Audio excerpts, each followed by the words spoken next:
I was always chasing the number of deals, never Mm. a dollar amount. So instead of saying I want to make $250,000 this year, $100,000 this year, $50,000 this year, I always said I want to do 12 deals. And in chasing that number, I made many, many bad decisions and mistakes because I was chasing a number and I don't like to miss what I say I'm going to do. And that put me in, like I said, in positions. Houses didn't sell. Some took 9 months to sell. Then you're carrying 5 houses. You're bleeding money everywhere. Contractors aren't showing up. I'm a one-man show. I had 8 houses at one time. It took me 8 hours just to get to my 8 houses just to check on them. Welcome to the Real Estate Pros Show, where we interview real estate investing professionals from coast to coast, as well as the service providers that serve the real estate investing industry. Our goal is simple: share what's working now to help you improve and scale your business to the next level and meet the pros that can help you get there. Real Estate Pros is powered by Investor Fuel, America's leader in helping real estate investors and professionals build the business you need to live the life you've always dreamed of. Let's start today's show. Property insurance for real estate investors doesn't have to be difficult, but it does need to be there to protect you when you need it. MyInvestorInsurance.com not only provides insurance at 15 to 30% cheaper than traditional agencies, it's built specifically for real estate investors like you. You can set up an account in about 2 minutes, get quotes on properties, turn on and turn off insurance for your fix and flip or rental properties in around 2 minutes without having to talk to anyone directly, all through our portal. There's no better way or faster way to make sure you've got the coverage you need to protect you, and no more lengthy policies either.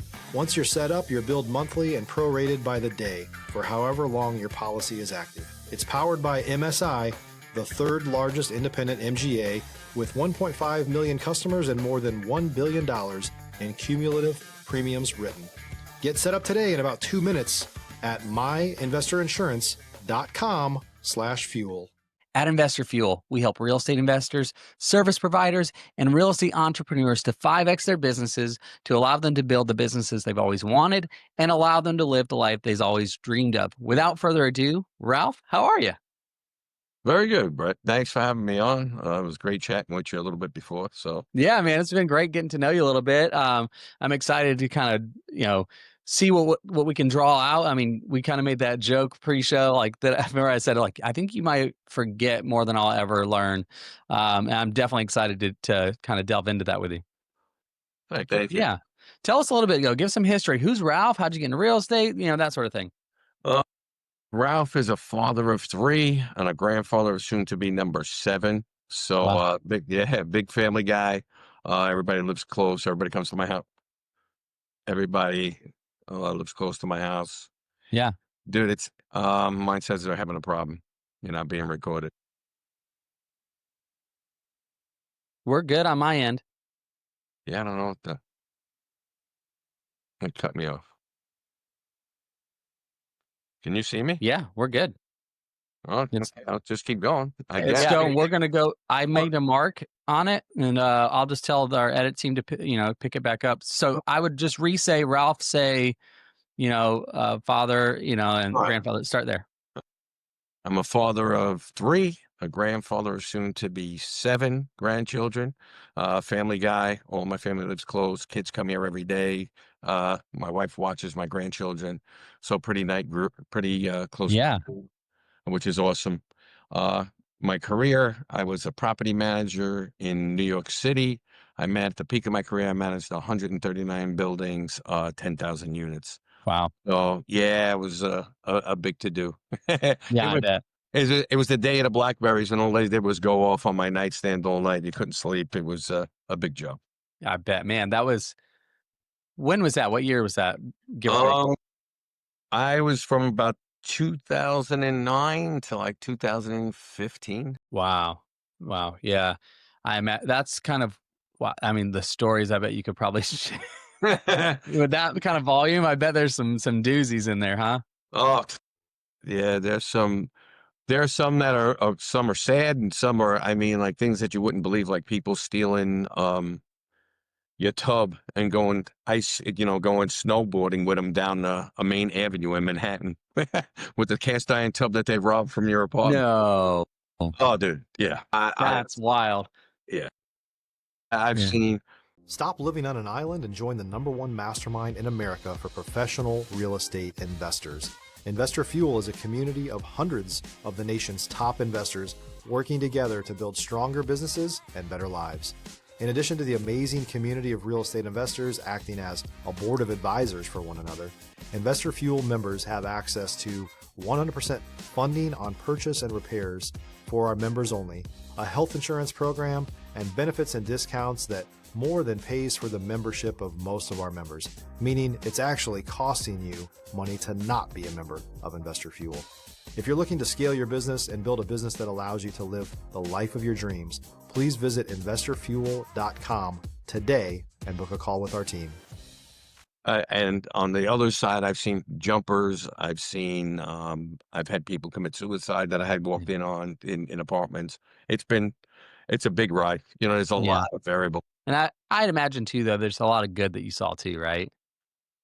Yeah. I mean, it's fun. Like I said, it's fun. You see some people who are just, I have met over my career, I've met some really, really great people, working with them and tenants. You have some people, I'm an old school guy. So back in the day when I was coming up, there was the older school guys and they were, the suits and ties and, Yeah. that whole, debonair thing about them, which was pretty cool. I liked it. Yeah. That's really cool. So you said you've got 7 grandkids, is that correct? I have 6 now. The 7th is on the way. 7 on the way. That's Yeah, and then they're all, 5 boys. Right now it's 5 boys and 1 girl, but my ooh, daughter's gonna have another girl. there you I can see the joy in your eyes on that one. That's Another princess. Yeah. So we live where we have 4 kids. My wife and I have 4 kids, and then my in-laws are 5 minutes one way. My sister-in-law is 3 minutes the other way. So I mean, it's having our family around us like that. It's a special thing, and I was really excited to hear you say, "Oh, everybody's kind of close." Like that's really cool. I'm happy to hear that. Thank you. Yeah, we enjoy it, as kids. Unfortunately, I lost my father at a young age, and that made it even more important for me. Mm, My father was murdered in a stick-up, in the city. wow. So when you're young, and when you're 20 years old, you think you know everything. Then something like that happens. You hate the world for a while, and then you kind of snap out of it and realize what's really, really important. You know, Yeah, and you've got. I mean, and that's it for your family. Like these are. It's like that's amazing. everything I do now is legacy. Listen. It helps me. Mm, Don't get me wrong. I have bills like everybody else and all of that. But the real people who are going to reap what I have done is going to be my children and grandchildren, which for me is what this is all about. right. Because listen, back in the day, and I keep saying that, but we had really not much. We had great family life. I never knew we didn't have money until we got older. Yeah. When you start to realize the things around you, but I always knew I was loved. I had great parents, great, grandparents and everything like that. So for me, once I started to build this was more like, okay, we didn't really have much. And what I have already has, well, you know, circummed anything that I even imagined that I would have, to be honest Right. with you. So So it's really yeah, cool. and that's. I mean, I think that's the most like you hear a lot of people like, "What is your why?" It's kind of cliche almost in the entrepreneurial circles. Like you got to find your why. What's your purpose and everything like that. But honestly, when I hear you say that, I really can genuinely feel that connection for you. Like it's my family, but when you say the word, it's legacy. That means something. Yeah. It's and the good part is, and I say this because sometimes, listen, I'm older. I'm 64 years old, and I got, the youngest one right now is 9 months, and the oldest one that my wife watches is 5. Right, so you have these kids running around the house screaming. You're trying to work, and it's kind of tough, and you get upset once in a while. But when you go to a family outing or you go someplace where there's a bunch of people and the first people that come running to you, your grandchildren, because they see you and they're like, Papa, and they come running. The feeling is just, it's off the charts. It Yeah, just is. that's really special. Well, I want to ask you some questions because you mentioned that at 10,000 Units. units Yeah. that you were managing at one point. Yeah. How did you get into property management? And then how does it evolve to 10,000 units? I originally started. If you're looking for consistent, high-quality leads, look no further than Investor Machine. Investor Machine isn't just another agency, it's the most sophisticated, data-driven lead generation company on the planet for real estate investors, and serves the role of being not just a lead generator for your business, but a marketing partner that is helping you achieve your goals along the way. Go to investormachine.com to learn more and schedule a call with our team today.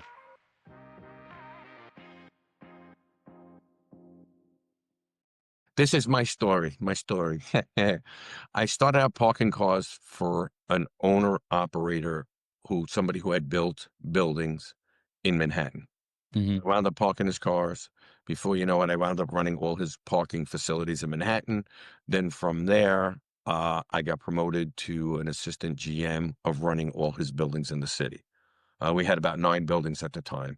Then from that point, he wound up, it was the big craze was co-oping, and he wanted to build a hotel. He couldn't really get mortgaged. So what he did is he co-opted his buildings, and he wound up building this hotel cash. So I was working for this gentleman. And then before you know it, I wound up becoming the general manager. And that was my title for a while. He passes away, and another family member steps in. We kind of don't see eye to eye. And I had been working for the company for a very long time. I had a different view of what it was like, and they had a different view of what they wanted it to be. Right. So someone else who had worked with me in the past had went to another company, called me on the phone and said, "Listen, dude, I need you. I know what you can do." So I wind up going to this other company, and we wind up it was a little bit different. It's almost like flipping apartment buildings. We would go in there, he'd buy 400 units. We, put security systems in, paint the buildings, canopies, redo the facades, do a lot of stuff, and then resell. So that evolved into, in the interim, we wound up with about 10,000 units, 139 buildings across Queens, Manhattan, and Long Island. So, and then that's how I wound up managing it. Yeah. That's incredible. So, Yeah. I'm the old success story. You worked one guy, hard your whole life. I'm not a college graduate, not all that stuff. And I just put my head down and just worked. I think that's a lost thing almost today, right? Yeah. And I wish it weren't. I wish it weren't, because I think there's something that speaks volumes for, you know, being able to stay in one place and have that loyalty to stay there, and ideally it comes from the top down, because I would imagine that the gentleman that passed probably treated you very well. Actually, probably one of the best guys ever to work for. Yeah.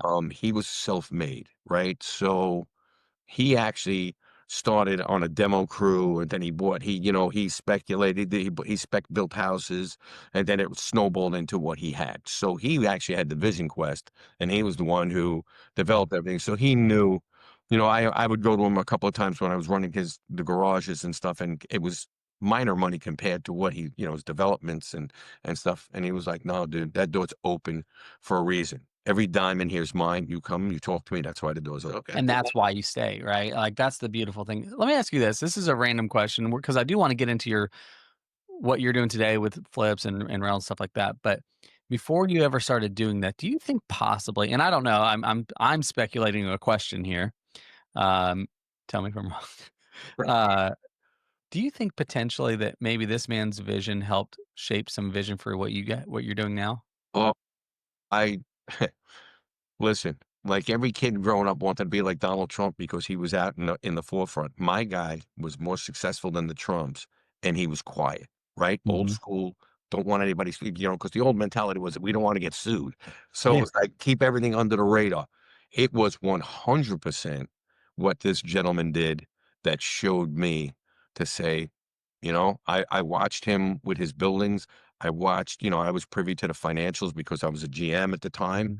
So I got to see how, um, when you own property and you have certain ability to move things around and management fees and all that kind of stuff, and how he laid out the blueprint for what I needed to do. Right. And I saw that. And he was really good to me. I mean, back then it was company cars, expense accounts, all that stuff. He treated you like gold. Yeah, and that's special, because I mean, without that, you almost argue like, where am I at today?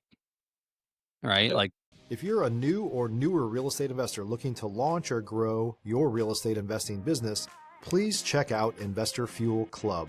It's a coaching community, but unlike anything you've ever seen before.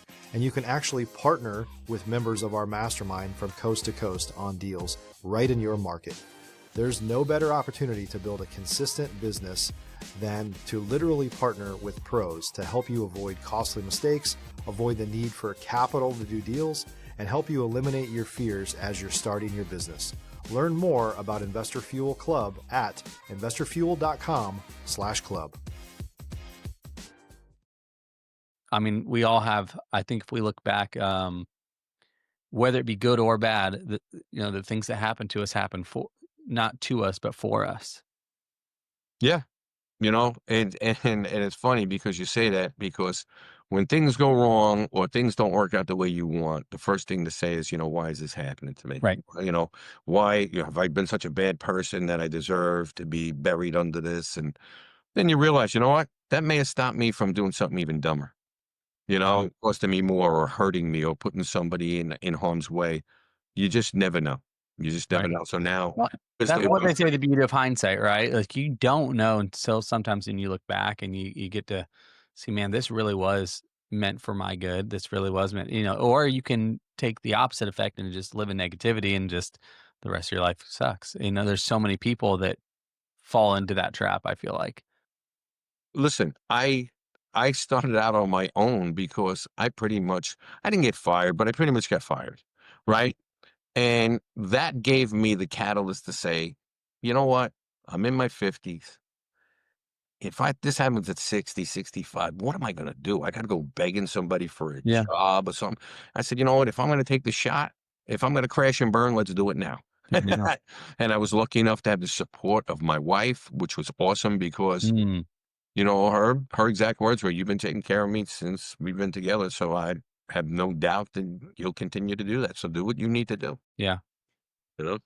Yeah. That's a mark of a good man there, Ralph. I wanted, that's a good segue for us here. So you do that, you've been running that, and give her ballpark, how long ago was it when you kind of started did you start with fix and flip? Did you start with rental? What did you do I first? started fix and flips because I started back in like 2009. I started looking into it. That was like everybody else, of course, junkie, do this, do that, goes to this seminar, that.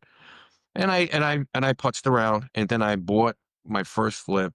I made the mistake of making a ton of money on it and thinking that, okay, anytime I need some money, I got my job. Anytime I need some money, I'll go find a house and I'll flip it and I'll make, 6 figures. And of course, that's not true. So, that was reality for me. So I kind of hacked around a little bit. And then I wound up selling and flipping and all that kind of stuff. Then I wound up leaving the job, quote unquote. And I decided to turn it into a business. And that's when I Yeah. started. I didn't really want to do rentals because I didn't want to deal with tenants, because I had not that it was rough. Listen, I loved my job when I was doing it. It was different every day. There was different challenges. I learned so much. I mean, I met so many people, but it was actually pretty cool. But at the time, I was like, okay, if I could take a break, if I could buy a house, fix it, and sell it, and don't have to talk to them after I sell it, I'm fine with that. Yeah. I started doing that in the beginning, and my whole goal at the time was to flip 4 houses a year, get 25,000 a house, and you make $100,000, and life is good, right? Right. I mean, I was making more than that in my corporate job, but I just figured without all the traveling and the added expenses and blah blah blah, it would be good. Right. One thing that I didn't count on, which obviously when you don't know what you're doing, is that you don't make $25,000 January 1st. Sometimes you may do those 4 houses, you may get that $100,000, but that may be December 10th. Right. So you got a whole year of living that you have to pay for, that if you don't have a deal, you wind up being Yep. behind the 8 ball. And after a while after chasing, and then I started flipping houses, then I wanted to do one a month. And then when I started to do that, I figured, okay, after about 6 months, I'll have 6 houses, and the first one that I bought should sell. It's the 6-month in, if it's a 6-month turnaround time, close to close. And then what happens, then I'll have, 20, 30, $40,000 a month coming in. So I'll just snowball it, I'll run. Yeah, and then the first house doesn't sell until 8 months. So now you're carrying 2 additional houses. And then after that, you wind up saying, okay, this house should have sold. It doesn't. Then you lose money on this house. And then all of a sudden, your contractor don't show up and you have 3 houses with nobody in there and you're paying mortgages on. Yep. So, I think every flipper like, you're speaking my language, Ralph. well, the funny part is what I learned out of experience is I always did this, and I don't know why. I don't know. And I know a lot of people do the same thing. I was always chasing the number of deals, never a dollar amount. So instead of saying I want to make $250,000 this year, $100,000 this year, $50,000 this year, I always said I want to do 12 deals. And in chasing that number, I made many, many bad decisions and mistakes because I was chasing a number, and I don't like to miss what I say I'm going to do. And that put me in, like I said, in positions. Houses didn't sell. Some took 9 months to sell. Then you're carrying 5 houses. You're bleeding money everywhere. Contractors aren't showing up. I'm a one-man show. I had 8 houses at one time. It took me 8 hours just to get to my 8 houses just to check on them. Then you got to worry about paying hard money loans. You got to pay private lenders. You got to pay the insurance. You got to make sure the lights are on. You got to shut the water off. You got to make sure appliances are being delivered. You got to make sure. So it became a disaster, right? I mean, I got through it. I lost some money, I took a beating. And then I turned around and said, okay, how do I level this off? And the first thing I started to do was I said, okay, let me start with flips. Let me start with how much money I want to make a year. What do I need to do? How is this? Right. How am I going to supplement the income? And lo and behold, somebody called me while I was in the middle of flips and said, listen, Ralph, I got a friend. Now, this person used to do the inspections for all my hard money loans. She was an appraiser. Okay. But over the years, she got to know me because she said, Ralph, you're one of the only guys that when you show up at the property, you have a check in your hand, you give me my money, I don't have to chase it. If you tell me you're going to do something, you do it. She said, so dude, you're just a pleasure to deal with. So we developed a friendship. She had a friend who was selling a property out in an area that's in a good rental area out here, calls me on the phone and said, Ralph, listen, I got a person, they want to retire, they want to get out, they want to go to Virginia, and they got this house, it's got a cottage on it, so it's actually 2 units and blah, blah, blah. And I'm like, I don't know if I really want to do that, if I want to get into the rental game. I said, but let me go take a look at the house. I go look at it, and at the time, the West Virginia University was renting the house because they were doing a Fire Island study. So I had a corporate people renting the front, and in the cottage, we had a couple. I look at the rent roll, blah, blah, blah. Make a long story short, I'm not sure whether I'm going to buy it or not.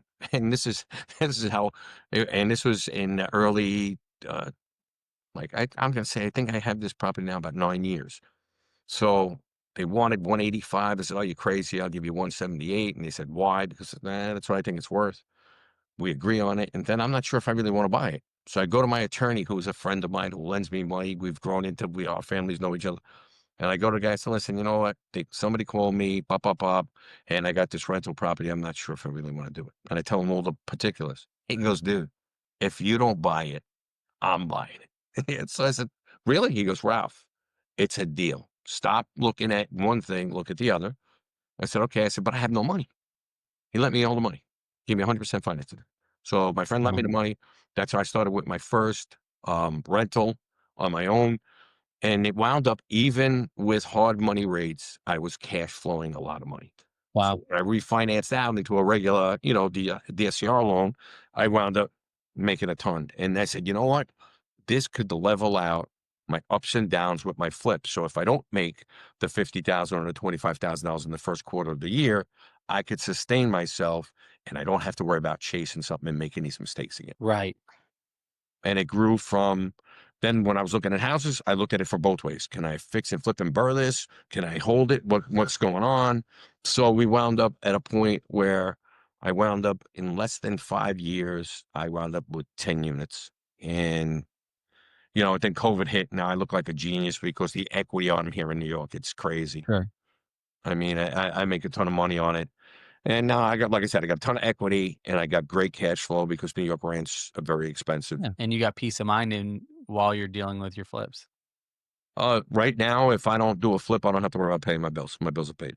So that gives you great comfort and covers a lot of sins because it makes me make a decision solely based on the merits of the deal. That's Not that okay, if I don't take this money and roll it over, I'm going to lose it because the guy's going to lend it to somebody else, or that type of stuff. And then if people don't see me buying, they're not going to sell to me, and I'm, that whole persona that you get caught up in when you want to scale. Everybody gets this thing. I got to scale. I got to scale. I got to scale. I just want to make more money. I don't care if I do 2 houses. And listen, that's how I'm looking at it, because before I chased the wrong thing. I'd rather do the right deals than chase volume, 100%. Yeah. And I learned that the hard way. Yeah. I think a lot of us do. We were talking pre-show about that too a little bit. I think a lot of us, for whatever reason, as entrepreneurs, we get things are. It's funny, like you mentioned, like the first house you did, like almost set you up for not failure, but like set you up for like, oh man, it isn't always going to be like this, And I think that's a lot of us that we see early success, or we do things, and we start going down a path that may not be the most responsible thing, but you're ignorant. You didn't know better. It wasn't like you were like, oh, I know better, I'm going to go do it anyway. Um, but then it's like, oh, there's a best practice here that I didn't know about, and you can't learn it until you go through the stuff. Yeah. So I mean, you're speaking all of our language, Ralph. We all, if you've been in the business more than a few minutes, you're learning something. And if you haven't learned something yet, guys, if you're listening to this, rewind this back, re-listen to that what Ralph is saying, because it's not saying that you're gonna like screw up or things like, but like that's a part of life and the cycle of business is that you're gonna have to learn and evolve and grow. And I think that's what you said, Ralph, is you learned, you evolved, you grew. Yeah. I mean, listen, if you're going to be good at anything, right, no matter what it is, it's like I try to explain to people, some people think there's like some mystique to this, oh, you flip houses, you this. Listen, it's just like your job. The first day you went in there, you didn't know what you were doing, right? Then Right. they trained you to what you had to learn, and you learned, and then you grew. And then when you were learning your process, I could do this a little better if we just made this tweak to this. It's the same. It's just work. It's work and paying attention to what's going on and read the signs that are around you. There are people who have done it for years and years, right? There's a lot of people I met. I know local people that are doing 200 deals a year. Yeah. Right. So, and I'm like, okay, I don't want 200. I don't. I want Either. All right. Because I see what he goes through, right? He has over 100 rentals. He flips 200 houses. He's on podcasts. He's everywhere.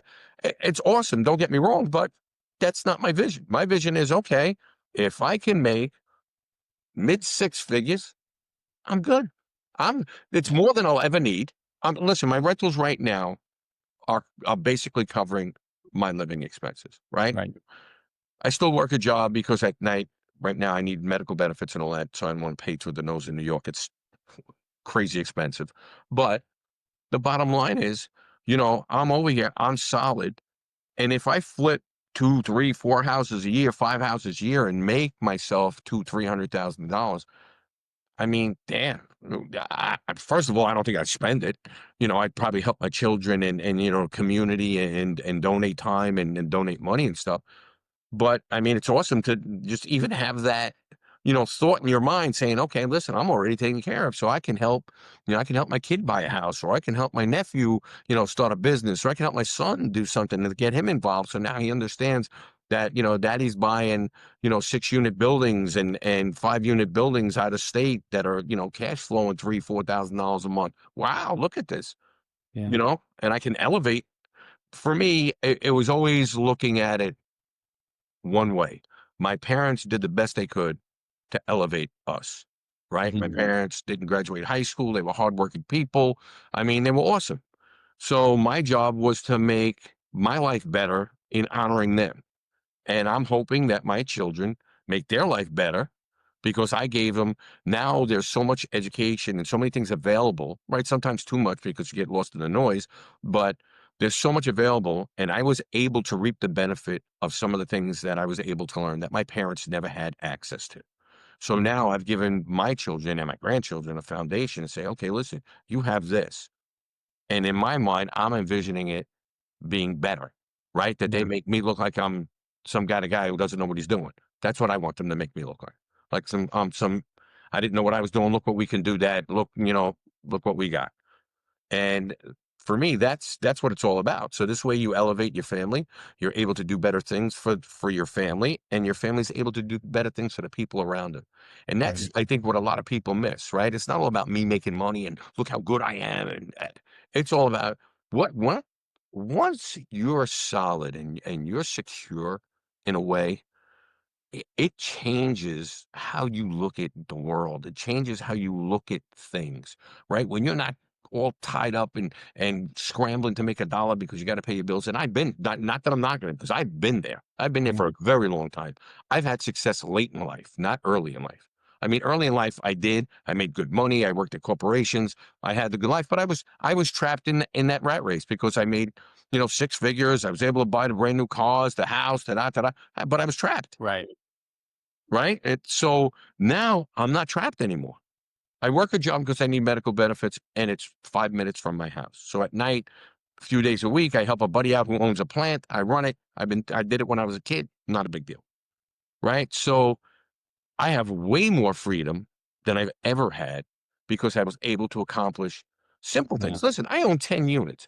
Now, it may sound like a lot to somebody who's got not one, but if you started out at 30 years old or 32 years old and you bought one a year for 10 years, at 40 years old, you have 10 properties, right? That are bringing you money. And that first one is 10 years into it. So your cash flow, and that's probably going to be monster compared to what happened when you first started.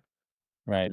Because I remember the first rental I had that I bought in Florida and sold, I was making, when things were tight, I would get that my profit was $800 a month. When that $800 came in, it was like I hit the lottery because I Yep. needed money for gas. I needed help. I had grocery money. I was like, wow, because at one time I was living, I was scraping, Sure. So I'm saying, okay, I hope one day this is $8 grand. One day it's, and then before you know it, you keep your head down and say, okay, where are you starting? You start planning things out, and you start with, not everything's got to be grandiose. Listen, you flip one house, you get that bug, and you can do it, and it's real. Oh, forget about it. It's like a drug. It's like a Yeah. drug. Listen, I'm 64 years old. I'm driving 4 hours away, buying 6-unit buildings, 2-unit buildings, 10-unit. I don't care. It's just, once you're into it, and if it's really for you, the sky's the limit. I mean, and you can make money so many ways. You could rent, you could flip, you can buy notes and sell. And there's just so many There's a variables lot. in this And thing. what you're doing too, it's like I keep coming back to the word legacy that you used earlier, um, not just in legacy of what you own that's going to be passed down, but also what you're teaching your family to come behind you with, Yeah, and if it's their vision too, we don't know. I mean, you can't know. I hope that I can teach my kids that too.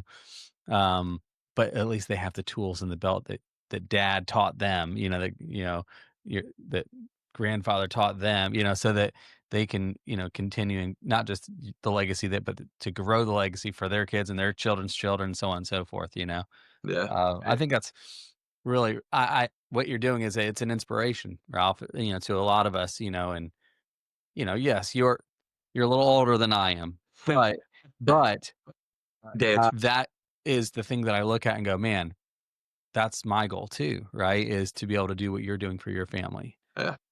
And you started Um, way younger than I did, right? I started at 55. I'm not 55. No, but I'm just I'm saying. almost 40 though, so I'm closing in on it. Listen, you got light years to go, right? Yeah. You got plenty of time, which is awesome, right? That you're involved in all of this. Listen, like I said, for me, my family, like when I was down and out, my brother and everybody kind of jumped in and helped me keep me going. So I look at that, and that's an important thing, right? Because when somebody gives their resources, their time, their help, their inspiration, they're there for you when you fall. The only way to honor that is to be successful at what they helped you, right, accomplish. Mhm. So that's how I look at it. And my grandchildren have been at my rehab projects. Yeah, Oh yeah, they've been in there. absolutely. Yeah, grab a paintbrush, they paint on the wall. Obviously, they get, all the people working there like, oh my God. But I let them do it. Listen, this is what Papa does. This is where Papa goes. This is how Papa takes you to the park, and we go out, and we go to dinner, and we go here, and we go to Chuck E. Cheese or whatever. this is because of this. Right. And so they know. Yeah, that's amazing. Well, man, this has been a great show. Ralph, if people want to connect with you in some way, what's the best way for them to, is it social media? Is it like, what's the best way to do that? I'm on social media on Facebook, Ralph Rivera. You can find me there. You can actually, if you want, you can email me at ralph@2rproperty.com. Okay. All right. Like I said, I'm out on social media. I'm not a giant in it. I'm not really big with that, but I do go Yeah. out on it. And I do follow some other people. That's how I met Mike Hamright and all that. So yeah, I mean, and listen, I'm willing to help. I'm an easy guy. I have no magical powers. It's just work. And all I have is experience, as you can tell by the gray or missing hair, is that I just been through it before. That's all. So it Yeah. makes me look smarter, but I'm not. Well, I think, I mean, that's just a sign of wisdom, right? As you've been through something and you can share the experience, So, man, like I said, Ralph, this has been great. And guys, I encourage you to, if you connect with Ralph, email him, find him on social media, reach out. But guys, this has been a great episode. Ralph, it's been a pleasure getting to know you. And I look forward to talking to you again soon. All right. All right, take care, everybody. Thanks for joining us for today's Real Estate Pros Show. You can learn more about the amazing benefits of the Investor Fuel Mastermind community, including surrounding yourself with hundreds of other rock stars, 100% financing for your deals, and members-only discounts from vendors you're likely already using that, as a member of Investor Fuel, will save you more than the cost of your membership. Visit investorfuel.com to learn more. If you're interested in joining us as a guest of this show, please visit investorfuel.com/pros to apply. You can also check the show notes for access to free resources, how to get access to world-class lead generation, and much more. Don't forget to subscribe so you never miss another episode. Have a great day. We'll see you on the next show.